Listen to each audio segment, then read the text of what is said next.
Saya kerja di kapal perikanan untuk penangkapan udang, Bapak. Nama datang tahun 2015 itu visa kerja namanya, Pak. 452 untuk posisi subclass agriculture, fishery, dan forestry, Pak. Itu berlaku 4 tahun. Setiap 4 tahun di-renew kembali, tergantung dari perusahaan masih mau mensponsori apa tidak, itu tergantung dari kinerja kita selama kita bekerja di perusahaannya tersebut. Jumpa lagi dengan saya Sastra Wijaya di channel YouTube ini. Hari ini kita akan mendengarkan penuturan Suyatno, seorang warga asal Indonesia yang sejak tahun 2015 bekerja sebagai awak penangkap udang di negara bagian Queensland di Australia. Bagaimana dia bisa mendapatkan pekerjaan tersebut? Bagaimana suka dukanya? Mari kita dengarkan penuturannya. Waktu itu kan saya lagi kerja saya kan memang basicnya dari pelayaran, Pak, dari sekolah pelayaran. Jadi pas saya di Durban di South Africa waktu itu, nah ada semacam informasi dari teman bahwa ada permintaan kru untuk kapal perikanan di Australia, begitu ceritanya, Bapak. Terus saya cari-cari info di Jakarta yang agensi yang bisa memberangkatkan saya ke sana. Akhirnya dapat di Jakarta, tapi persyaratannya kan waktu itu harus punya IELTS. Jadi saya harus ambil tes IELTS dulu waktu itu, Bapak. Skornya minimal 4,5. Alhamdulillah dapat.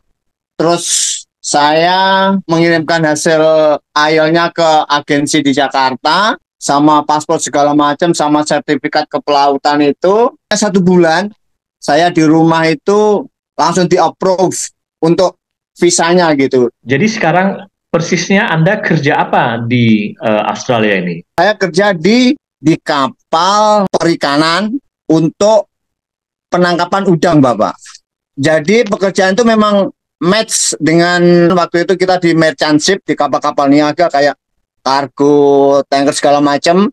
Cuman memang ini beda kan, karena kita dididik untuk jadi misalnya pengantaran barang. Kalau di kapal perikanan kayak gini kan berarti kita harus kerja di dek gitu, Pak. Ya, ikut mencari udang itu begitu. Jadi Anda datang ini dengan visa apa dan itu berlaku berapa lama? Saya pertama datang tahun 2015 itu visa kerja namanya, Pak. 452 untuk posisi subclass agriculture, fishery, dan forestry, Pak. Itu berlaku 4 tahun. Setiap 4 tahun di-renew kembali, tergantung dari perusahaan masih mau mensponsori apa tidak, itu tergantung dari kinerja kita selama kita bekerja di perusahaannya tersebut. Jadi Anda ini bekerja di perusahaan penangkap udang di laut, itu setiap bulan kerja sepanjang tahun atau ada musim-musimnya? Untuk di Gulf Carpentaria, namanya itu NPF, Pak, Northern Prawn Fisheries, itu musim, setiap musim, Pak. Kalau setiap tahun itu kita hanya kerja 6 bulan di laut, 6 bulan di darat. Maksudnya begini, setiap bulan April, setiap tanggal 1 April, jam 8.00 itu sudah start musim banana, namanya udang banana. Sampai biasanya di perusahaan kami itu sampai Juni tanggal 15 itu sudah final fishing, Bapak. Jadi tanggal 15 itu kapal ditarik kembali ke dermaga sampai menjelang musim udang tiger itu bulan Agustus, Bapak. Jadi kita ada rehat 2 bulan di dermaga di Carpentaria ini, ya, perbaikan kapal, perbaikan mesin, dan segala macam. Begitu, Bapak. Jadi Anda kalau tidak bekerja, tidak musimnya itu kembali ke Indonesia gitu, bertemu dengan keluarga? Normalnya itu November. November itu sudah ada jadwal kru pulang ke Indonesia. Di rumah itu di perjanjian kan 8 minggu, Pak. 8 minggu itu sesuai PKL-nya. Kalau kita bisa extend juga, misalnya ada keperluan yang mengharuskan lebih lama tinggal di rumah, bisa diperpanjang, begitu. Jadi selama 8 minggu itu dibayar oleh perusahaan atau tidak? Dibayar. Kita dibayar penuh, Pak.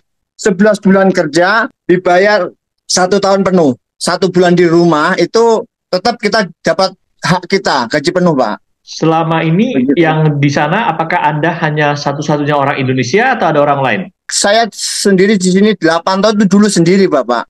Maksudnya sendiri itu dalam artian orang deknya saya sendiri. Waktu itu 6 orang itu sebagai engineer. Jadi selama 8 tahun perusahaan ini baru mendatangkan lagi orang Indonesia setelah COVID-19. Karena pas waktu COVID-19 itu, Bapak, perusahaan susah mencari kru karena memang waktu itu kalau mau, kan ada karantina, mau pulang kena karantina, datang kembali ke Australia kena karantina. Nah, waktu itu yang dipanggil itu anak-anak yang permanen resident. Selama 8 tahun, baru tahun 2020 itu sedikit-sedikit orang-orang Indonesia mulai datang, tambahan sama orang-orang Filipina, Bapak. Jadi sekarang ada di tempat perusahaan Anda ini ada berapa orang Indonesia? 15-an orang, Bapak. Yang 7 orang lagi liburan di Indonesia, karena saya baru datang kemarin, jadi separuh di sini, separuh di Indonesia, begitu. Nanti mereka datang itu menjelang season banana, Bapak. Nanti Maret tanggal 15 lah mereka sudah kembali ke sini, begitu. Jadi ini perusahaan besar dengan kapalnya banyak dan yang bekerja mestinya puluhan orang atau ratusan orang. Ini sekitar 15 kapal untuk khusus penangkapan udang. Di selatan tuh mereka punya kapal ikan, trol ikan. Kalau trol ikan kan sepanjang tahun itu fishing terus, Bapak. Kalau di udang kan tadi itu musiman. Jadi kalau tidak musimnya udang ya kita di darat gitu. Boleh Anda jelaskan latar belakang Anda dari Indonesia sebelumnya, asal dari mana dan kok bisa dulu sekolah perikanan ataupun pelayaran, bagaimana? Saya berasal dari Ngawi, Jawa Timur. Setelah lepas sekolah lanjutan atas, saya mengambil sekolah pelayaran. Ya, mimpinya waktu itu kan kerja di pelayaran itu image kita itu Bapak, pegang uang lah dibandingkan kita misalnya kerja di pabrik atau segala macam di Indonesia kan. Memang itu tiba-tiba aja saya harus merubah hidup saya dengan kerja di mana ya yang ada duitnya. Image-nya waktu itu begitu, Bapak. Akhirnya ya penuh perjuangan juga untuk ke Australia gitu. Kalau dari awal-awal tahun 90-an itu di Australia itu gampang masuknya, mungkin dari usia muda mungkin, Bapak, saya sudah kerja di kapal perikanan Australia begini. Jadi sebelum ke Australia tadi ada mengatakan pernah kerja di Afrika Selatan, di Durban. Iya, betul. Setelah lulus dari sekolah pelayaran, saya ikut namanya di Balian Latihan Kerja Luar Negeri, Bapak. Di BLK selama 3 bulan waktu itu saya ngincernya ke kapal Jepang, Bapak. Kita kerja sama orang Jepang dulu selama kurang lebih 6 tahunan. Setelah itu saya pindah perusahaan lagi karena ya itu tadi kita mencari pendapatan yang lebih gitu loh, Bapak. Kalau ada kesempatan kenapa kita tidak ambil kesempatan itu, begitu kan? Katanya kesempatan itu tidak datang 2 kali begitu. Akhirnya setelah saya di Jepang, ya penghasilannya begitu-begitu aja, stuck, tidak begitu bagus. Akhirnya saya lompat ke Afrika Selatan, itu tetap juga di kapal, basicnya ke perikanan. Yang punya itu perusahaan Spanyol, tapi dia base camp-nya di Afrika Selatan begitu. Nah, dari Afrika Selatan ya kita banyak teman, jadi banyak informasi tentang kerja ke Australia begini ya. Tadi itu seperti saya bilang ke Bapak bahwa kalau ada kesempatan harus diambil karena kesempatan itu tidak akan mungkin datang lagi kepada kamu begitu. Akhirnya ya waktu itu kita berdua dengan teman saya, yang satu masuk di selatan, saya yang di bagian utara, Bapak, begitu. Sekarang Anda merasa nyaman ataupun mapan kerja di sana dan akan terus sampai pensiun ataupun sampai tua?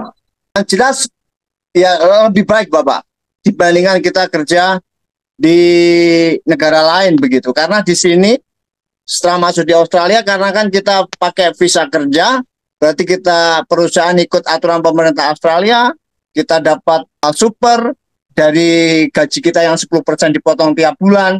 Paling tidak ada harapan untuk hidup lebih baik di Indonesia setelah nanti kita pensiun dari sini begitu. Dan sekarang sehari-hari pendapatannya lebih dari cukup untuk menghidupi keluarga di Indonesia ya? Saya rasa iya Bapak. Saya rasa iya. Karena di perusahaan kami ini kan free akomodasi Bapak. Walaupun kita tinggalnya di kapal, tapi di dermaga kan kantornya juga deket itu. Akomodasi, kita dikasih makan tiap minggu sama perusahaan. Jadi gajinya yang gross payment yang dari pemerintah itu ya untuk ukuran untuk tinggal di Indonesia sebagai seorang buruh itu lebih saya rasa lebih dari dikatakan layak Pak. Menurut saya ya kan tergantung sih subjektif kayak gitu. Kita tidak bisa menjudge bahwa oh ini layak atau tidak layak. Kalau menurut saya yang merasakan itu berarti ya lebih dari cukup untuk misalnya uang di sini digunakan di Indonesia begitu. Anda sudah berkeluarga mestinya. Apakah anak-anak sudah mendapatkan banyak manfaat dari bapaknya kerja di Australia ya? Saya tahun ini mau masuk perguruan tinggi di Indonesia Bapak. Doakan semoga bisa masuk. Rencana mau ngambil sastra Mandarin di Indonesia Bapak. Ini mulai seleksi SNBP, seleksi nasional berdasarkan prestasi. Ya paling tidak harapan saya walaupun saya jauh dari keluarga tidak bisa menyanding, menghandle mereka. Semoga Tuhan memberikan jalan yang terbaik buat keluarga saya. Begitu Bapak.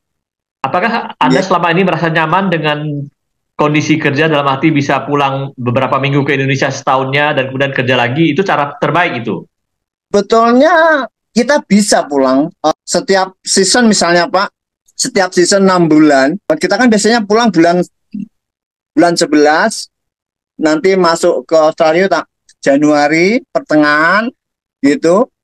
Dari Januari pertengahan start sampai Juni. Nah, di Juni itu kita kalau request minta pulang diberi sama perusahaan dengan catatan perusahaan tidak membelikan tiket karena memang di agreement-nya itu memang kita 10 bulan kerja, 2 bulannya di rumah begitu. Bergantung ini Pak, bergantung individunya bagaimana maunya. Kalau boleh tiap season pulang boleh, tidak ada yang melarang. Bagaimana pekerjaan Anda? Apakah itu pekerjaan yang sulit dilakukan atau gampang? Ya untuk yang basicnya dari dasarnya pekerja keras, pernah kerja di kapal perikanan, ya tidak berat-berat amat. Karena kan sudah terbiasa Pak. Terbiasa kita kerja di sini kebanyakan orang-orang experience-nya sama-sama orang-orang pekerja keras, orang-orang Korea, orang-orang Jepang. Jadi kan begitu masuk ke Australia ya tidak ada masalah. Tapi kalau yang non-experience ya mungkin begitu naik kapal minta turun Bapak. Karena kan kerjanya memang kerja di perikanan kan hasilnya kan kita tidak tahu karena mencari kan Pak. Mencari melalui alat navigasi yang sudah disediakan pakai satelit segala macam gitu begitu. Kalau kerja di Australia bukan di perikanan mungkin kayak di ladang atau di apa itu mungkin lebih ringan dibandingkan kerja di kapal karena kapal kan memang kerjanya tidak ikut waktu gitu loh. Di situ ada udang ya disitulah kita menangkapnya begitu Bapak. Sekarang untuk orang-orang yang mendengarkan percakapan ini dan tertarik untuk ke Australia, menurut Anda apa yang harus mereka persiapkan? Yang jelas karena kerja ini harus punya sertifikat kepelautan itu yang pertama. Itu harus begitu. Sertifikat of kompetensi sama sertifikat of proficiency seperti BST, MEVA, FF, semua yang berhubungan dengan kepelautan Bapak. Dan yang jelas harus experience dan siapkan IELTS-nya minimal 4,5 untuk orang dek. Kalau untuk orang mesin 5. General Pak, Inggrisnya English General IELTS-nya. Begitu. Jadi Anda dulu berhasil tes IELTS itu dan sekarang dalam kerja sehari-hari itu memang bahasa Inggris sangat diperlukan ya? Loh, sangat Pak, karena memang di sini komunikasinya memang Inggris. Kita dengan sama-sama Filipin, kan krunya hanya Indonesia sama Filipin. Filipin pun kalau kita diajak bahasa Indonesia ya mungkin tahunya Mas, atau yang simpel-simpel kayak makan mas kayak gitu Bapak. Tapi hari-hari ya bahasa Inggris. Apakah lowongan kerja di sana banyak, dalam arti sangat dibutuhkan orang-orang dari luar negeri atau tidak? Untuk sementara di perusahaan kami kayaknya stop dulu Bapak, karena sudah over crew masalahnya begitu. Kan banyak sih perusahaan di Australia yang khusus perikanan kan banyak Pak, yang di selatan kayak yang di Melbourne itu juga ada, di Adelaide banyak, di Perth, di Darwin, di Cairns itu banyak perusahaan-perusahaan Australia yang sebetulnya sangat membutuhkan kru. Cuma apakah mereka punya labor agreement dengan pemerintah? Yang jadi masalah kan begitu Bapak. Kan kita mendatangkan kru kayak gini kan harus punya labor agreement dengan pemerintah. Dan itu biasanya kalau perusahaannya belum pernah mendatangkan orang Indonesia akan sangat sulit untuk mendatangkan kru gitu loh Bapak. Menurut cerita yang saya dengar yang sudah begitu. Sekarang Anda merasa beruntung bahwa sekarang bisa bekerja seperti ini di Australia ya? Betul sekali Bapak. Karena saya sudah pernah melalang buana ikut dengan orang-orang Asia, orang Jepang. Itu ya standar gajinya begitu-begitu aja, begitu loh. Karena ketika kita masuk ke Australia, berarti kan otomatis karena kita visanya bisa kerja, jadi kan perlakuannya sesuai peraturan pemerintah Australia. Jadi perusahaan itu tidak berani macam-macam, maksudnya menipu kita, tidak membayar kita. Mereka tidak akan berani Pak, terlalu beresiko buat mereka, begitu. Dikatakan beruntung, iya saya beruntung, karena memang saya rasa impian semua orang Bapak, pekerja-pekerja yang punya skill, pengen masuk ke Australia itu mimpi banyak orang Indonesia yang ke sini. Walaupun sebetulnya saya hanya bisa kerja, bukan yang bisa mendapatkan permanent resident, karena perusahaan itu pernah kecewa dulu mensponsori orang kita itu dipermanenkan, tapi begitu dia dapat permanen ke 2 tahun di perusahaan akhirnya dia pergi begitu. Jadi perusahaan itu kayak traumatik. Ya, mendingan kita bisa kerja 4 tahun sekali diperpanjang, 4 tahun sekali diperpanjang, begitu Bapak. Orang yang merantau kayak saya dan teman-teman lainnya di sini, yang jelas itu pengen mencari kehidupan yang lebih baik. Itu menurut saya kan subjektif. Itu menurut kacamata saya, pengalaman saya, dan itu pilihan Bapak. Kamu mau stuck dengan menerima keadaan seperti itu, misalnya ya kita kerja hanya cukup untuk makan, misalnya hanya hari ini makan, besok selesai nyari lagi. Apakah seperti itu? Bergantung kepada personalnya masing-masing. Demikian tadi pembicaraan dengan Suyatno asal Ngawi, Jawa Timur mengenai pengalamannya bekerja sebagai awak kapal penangkap udang di negara bagian Queensland di Australia. Bila Anda suka dengan tema-tema seperti ini, silakan subscribe, beri like, dan juga komen, sehingga nantinya Anda bisa mengikuti cerita-cerita selanjutnya. Saya Sastra Wijaya mengucapkan terima kasih, sampai jumpa lagi.